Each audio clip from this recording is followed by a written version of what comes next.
સુરત શહેરમાં આન બાન અને શાન સાથે મોહમ્મદ પૈગંબર સાહેબના 1501 જન્મદિવસની ખુશીમાં ભવ્ય જુલુસ નીકળ્યું। સમગ્ર સુરત શહેરમાં મોહમ્મદ પૈગંબર સાહેબના 1501ના જન્મદિવસની ખુશીમાં શાનો શોકત સાથે દરેક વિસ્તારમાં લોકોએ જુલુસ કાઢ્યો। સુરત પોલીસ કમિશનર ડીસીપી તેમજ કમિટીના દરેક સભ્યોની હાજરીથી શુભ શરૂઆત જુલુસની કરવામાં આવી, જે તમામ નાના મોટા જુલુસો ઝાપા બજાર સરિયા માર્કેટ પાસે ભેગા થઈને મોટી સંખ્યામાં જુલુસ રૂપે ઝાપા બજાર ટાવરથી મેઇન રોડ પાસેથી ભાગળ 4 રસ્તા, લીમડા ચોક, લાલ ગેટ, ચોટા પુલ, ભાગા તળાવ, કમાલ ગલી, અલ ખલીલ ટી સેન્ટરથી અઠવા પોલીસ સ્ટેશનથી છેલ્લે સાગર હોટલથી થઈને બડેખા ચકલા ખ્વાજાદાનાની દરગાહ સુધી કાઢવામાં આવ્યું। આ ભવ્ય જુલુસમાં દરેક મુસ્લિમ અને હિન્દુ ભાઈઓ, બાળકો અને બહેનોએ ભાગ લીધો। એટલું જ નહીં, પણ આ ભવ્ય જુલુસમાં ન્યાઝ, શરબત, cold drinks, ice cream, fruit, vada pav, sandwich, samosa સાથે વેફર, ચોકલેટ, બિસ્કિટ, દરેક જાતની મીઠાઈઓ મોહમ્મદ પૈગંબરના જન્મદિવસની ખુશીમાં બાળકોને સંસ્થાઓ દ્વારા, એનજીઓ દ્વારા અને સાથે દરેક લોકો દ્વારા વિતરણ કરવામાં આવ્યું। એટલું જ નહીં, પણ મોહમ્મદ પૈગંબર ઉમ્મત માટે કુરબાની આપી છે અને હંમેશા લોકોને હળી મળીને કોમી એકતાની સાથે ભાઈચારાનો સંદેશો આપ્યો છે, જે મુજબ આજે પણ દરેક મુસ્લિમ બિરાદર ભાઈઓએ આ જ પ્રમાણે કોમી એકતાના સંદેશ સાથે હર્ષોલ્લાસ સાથે ઈદે મિલાદુનનો જુલુસ કાઢ્યો। આ ભવ્ય જુલુસમાં ટેમ્પો, કાર, લારીઓ, રિક્ષાઓ અને 2 વ્હીલર ગાડીઓમાં બાળકો સાથે વાલીઓ પણ હાજર રહ્યા અને જશ્ને ઈદે મિલાદુન નબીના ભવ્ય જુલુસની ઉજવણી કરી। તો સાથે પોલીસ તંત્ર દ્વારા પણ ખૂબ જ સરસ એવું સમગ્ર સુરત શહેરમાં બંદોબસ્ત કરવામાં આવ્યું હતું। મુખ્ય માર્ગો પર જુલુસ નીકળ્યો, જેથી કોઈ પણ જાતની ટ્રાફિકની સમસ્યા ન થાય તે માટે પોલીસનો ચુસ્ત બંદોબસ્ત, સીસીટીવી કેમેરા રાખવામાં આવ્યા હતા અને શાંતિપૂર્વક સુરત શહેરમાં જુલુસની સમાપ્તિ થઈ, જે બદલ મુસ્લિમ બિરાદર ભાઈઓએ તંત્રનો પણ આભાર માન્યો। Bureau report, daily India TV, Surat.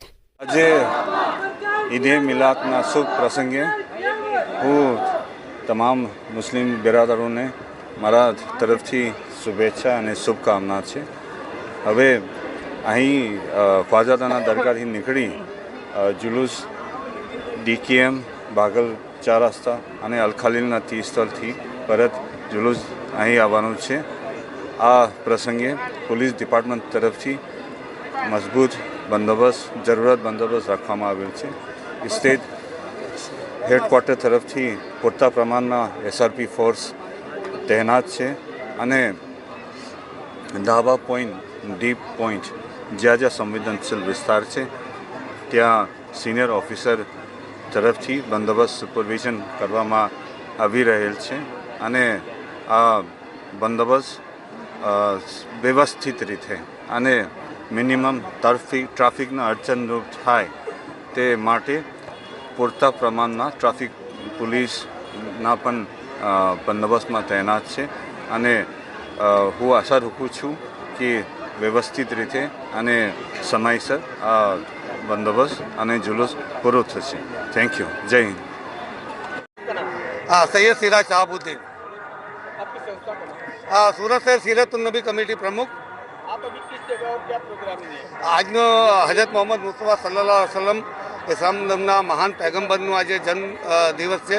આ દિવસ પ્રસંગે ભારત વર્ષની અંદર ઈદે મિલાદની જુલુસ કાઢવાની પરંપરા ચાલી આવી છે, જેના ભાગરૂપે આજે સુરત શહેર સીરતુન નબી કમિટી પણ કમિટીના નેજા ઝાંપા બજારથી સુરત શહેર પોલીસ કમિશનર વવાંગ જમીરે અને શહેરના અગ્રણી માનવો ઝંડી બતાવી જુલુસને પ્રસ્થાન કરાવ્યું છે। શહેરની બહુ મોટી સંખ્યામાં સર્વ ધર્મ સમાજના લોકો આ જુલુસમાં જોડાયા છે। જુલુસનો હેતુ હજરત મોહમ્મદ પૈગંબર સાહેબે જે કોમી એકતા અને ભાઈચારાનો જે સંદેશો આપ્યો છે તેને આગળ ધપાવવાનો છે। પૈગંબર સાહેબ માનવતાના શ્રેષ્ઠ પ્રચારક હતા। એક સોશિયલ જસ્ટિસ સમાજમાં હોય, મહિલાઓને અધિકાર મળે, તેમના અવતરણ સમયે દીકરીઓને દફનાવી દેતા હતા, મહિલાઓને અધિકાર નહીં મળતા હતા, માણસને ગુલામ બનાવતો હતો। તો એમણે સૌને માનવીય અધિકાર સાથે સરસ સમાજની રચના થાય, સૌને અધિકાર મળે, તો એમને ખૂબ કિંમતી મૂલ્યો એમના જીવનના જે છે તેને આગળ ધપાવવા, કોમી એકતાના ભાઈચારો સંદેશો આગળ લઈ જવા આ અમે જુલુસનું આયોજન કર્યું છે। આ તબક્કે ઝાપાથી લઈને હજરત ખાજાની દરગાહ પૂરું થશે. હું આહવાન કરું છું સુરત શહેર સિરાતુન નબી કમિટી અને મુસ્લિમ સમાજ વતી શહેરના તમામ લોકોને જોડાવા. કોમી એકતા અને ભાઈચારાનો સંદેશો છે. આમાં સહભાગી સહયોગી તમામને બનવા હું આમંત્રણ આપું છું. અને કોઈને ટ્રાફિકમાં અડચણરૂપ થયું હોય, વિશાળ જુલુસ દરેક શેરી મોહલ્લાથી નીકળ્યા છે, તો હું કમિટી અને સમાજ વતી માફી ઈચ્છું છું અને બિરદાવું છું સુરત શહેર પોલીસની કાયદો વ્યવસ્થા જાળવણી અને અમને માર્ગદર્શન અને જે સહયોગ આપ્યું છે એ બદલ સુરત શહેર પોલીસનો હું આભાર વ્યક્ત કરું છું. Thank you. જય. ये आपका नाम? मेरा नाम सबीर भाई दरा। ये कौन सी जगह है? ये हमारे गोपीपुरा के अंदर ख्वाजा दान की दरगाह, यहाँ पर हमारे ख्वाजा गरीब मेडिकल स्टोर है जो वहाँ की जगह ये है। आज क्या प्रोग्राम रखा गया, किस मौके पे? जी, आज के हमारे पैगम्बर सल्लल्लाहु अलैहि वसल्लम जो पूरी दुनिया के अंदर रहमत बनकर तशरीफ लाए हैं, उनका जन्मदिन की खुशी में आज पूरी दुनिया के अंदर खुशियाँ मनाई जा रही है। तो हमारा भी ट्रस्ट है जो 16 साल से खुशियाँ मना रहा है। तो आज के ये खुशी मनाने का हमारे अलग अंदाज से हम लोग खुशी मनाते हैं। इसलिए सब लोग अलग अलग तकसीमें करते हैं, न्याज है, लंगर बांटते हैं। वैसे हमारा भी आज प्रोग्राम रखा है, लंगर भी है, न्याज भी रखी है हमने, और इसके अलावा हमने शहजादा को अनाज की किट भी रखी है और 63 kg का केक हमने बनाया है जो यहाँ के सूरत शहर के पुलिस कमिश्नर साहब आने के थे, उनके हस्ते काटने का था, जो बनाया गया उसके लिए आज। और इसके अंदर हमारे जो खादाना के जो फैसल बाबा है उनके हाथों से केक काटा गया आज। कितनी पब्लिक जमा हुई थी? पब्लिक तो बहुत है, देखो ये पूरा जुलूस यहाँ पर निकल रहा है, पूरा सब पब्लिक जमा हुई थी आज। और ये अल्हम्दुलिल्लाह 63 kg हमारे जो पैगम्बर हुए उनकी उम्र 63 साल की हुई थी, तो उनकी उम्र के अवसर भी हम लोग हर साल 63 kg का केक बनाते हैं और काटते हैं यहाँ पर। और किस तरह का आयोजन किया गया? आयोजन के अल्हम्दुलिल्लाह अभी देखो लंगर खाने साबिर शुरू होगा, इसमें जितने भी लोग हैं न्याज यहाँ पे जुलूस में होंगे सबको न्याज फ्री में आम दावत है। इसके अलावा हम लोग केले है, इसके अलावा मैगी है, इसके अलावा फ्रेंच फ्राइज है, वो सब पेट भर कर जितना लोग खा उतने हम लोग यहाँ पे तकसीम कर रहे हैं यहाँ पर न्याज।